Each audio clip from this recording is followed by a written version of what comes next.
The event was started out of a desperate need to deal with HIV/AIDS in Provincetown.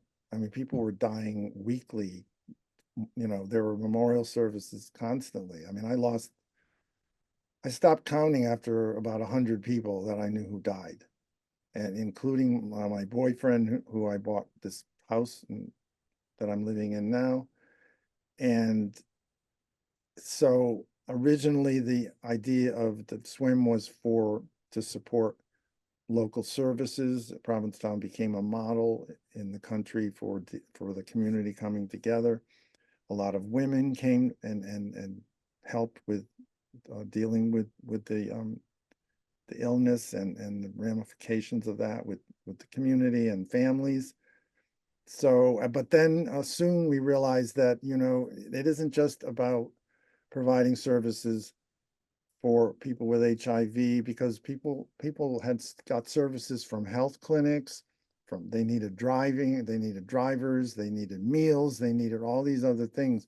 So we started expanding the beneficiaries of the swim to include an organization called Helping Our Women, Outer Cape Health, even you know, the schools and the youth program, the West End Racing Club, the soup kitchen, all these services that are integral to a network of support in the community. So that's how it evolved. And you know, every year it kind of more people showed up, and there were a couple of years when we had fewer people than the year before. And then really right before COVID, we had about 400 plus swimmers uh, at the event.